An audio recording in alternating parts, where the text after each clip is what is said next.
जय श्रीमन नारायण। राधे राधे भक्तों, आपका स्वागत है हमारे चैनल भक्ति मार्ग में। आज हम आपको माघ मास के 21वें अध्याय की कथा सुनाते हैं।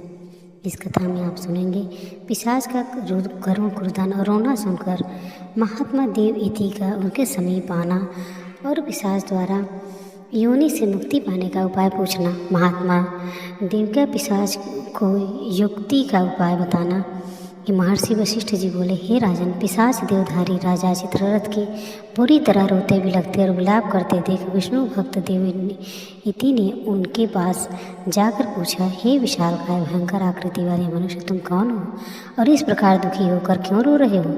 तुम्हें क्या कष्ट है? तुम्हारा दुख दूर करने के लिए मैं क्या कर सकता हूँ?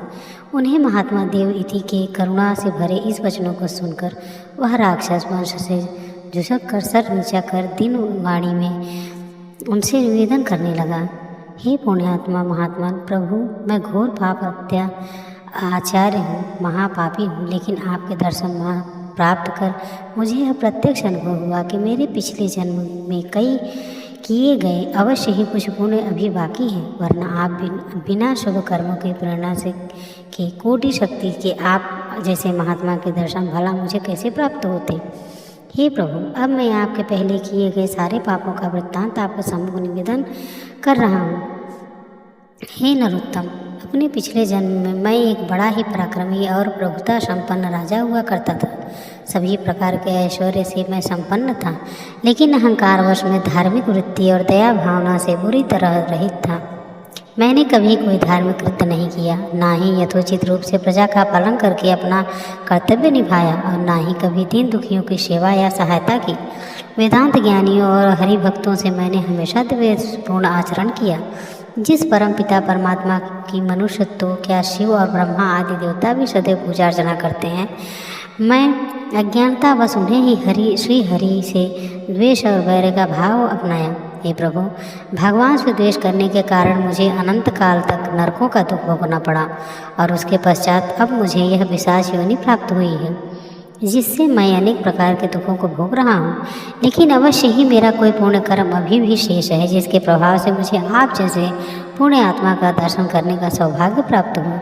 इसलिए हे विप्रवर, अब कोई ऐसी युक्ति बताइए जिससे मुझे यह अधम योनि से मुक्ति मिल जाए और मैं सद्गति को प्राप्त हो। इस वचन में मधुर और स्वादिष्ट फलों के धक्के अनेक वृक्षों के स्वच्छ निर्मल जल से भरे अनेक जलाशय से हैं, लेकिन मैं इतना भाग्यहीन हूँ कि उनमें से कुछ भी प्राप्त नहीं कर सकता। भूख और प्यास से व्याकुल होकर मैं हर समय विलाप करता रहता हूँ और इधर उधर भटकता रहता हूँ। हे करुणामय प्रभु, इस पिशाच योनि से मेरा छुटकारा कब होगा? कृपा करके मुझे यह बतलाइए। यह सब सुनकर देव इति ने कहा, माया बड़ी प्रबल है और विचित्र भी है। सुर नर मुनि देव धनुज गंधर्व सबकी सद्बुद्धि हर लेती है। सृष्टि के रचने वाले, पालन करने वाले और संहार करने वाले से द्वेष करके भला कौन सुखी हो सकता है? मनुष्य की लुद्धि उसके ऐसा कार्य कराती है। समस्त चराचर जगत में जो ईश्वर व्यस्त है, उसके द्वेष करने वाले भला कैसे सुखी हो सकते हैं? इसलिए कल्याण कर्मों पुरुषों को ईश्वर देवता और ब्राह्मणों से कभी भी व्यक्ति विशेष द्वेष नहीं रखना चाहिए कि इसका या धारी दुख से घिरे राजन, आपकी मुक्ति की यही युक्ति है कि आप प्रयागराज जाएं और वहां जाकर माघ मास का स्नान करें। इससे आप अवश्य ही इस अधम पिशाच योनि से मुक्ति पाएंगे। धर्मशास्त्रों का कथन है कि श्री प्रयागराज में गंगा यमुना के पवित्र संगम में स्नान करके मनुष्य को अश्वमेघ, स्वर्ग और सद्गति की प्राप्ति होती है। पवित्र संगम स्थल श्री प्रयागराज का तेज इतना तीव्र है कि उनके सम्मुख किसी भी प्रकार के पाप टिक नहीं पाते। इस दिव्य तेज हवाओं और महिमामयी तीर्थ की असीम पूर्ण शक्ति और प्रभाव शक्ति के आगे कठोर से कठोर पाप भी नष्ट हो जाता है।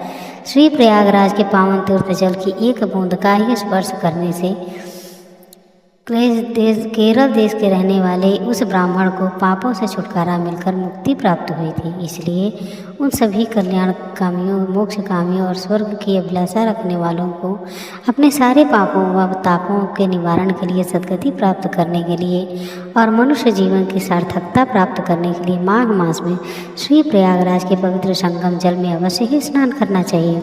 वहाँ रहकर ईश्वर की भक्ति और दान पुण्य अवश्य करना चाहिए। इससे श्री प्रयागराज प्रसन्न होकर मनुष्य को अपना संपूर्ण फल प्रदान करते हैं। इति माघ मास महात्म के आगे की कथा हम अगले अध्याय में सुनेंगे। आज की कथा यहीं पे समाप्त होती है। राधे राधे, जय श्रीमन नारायण।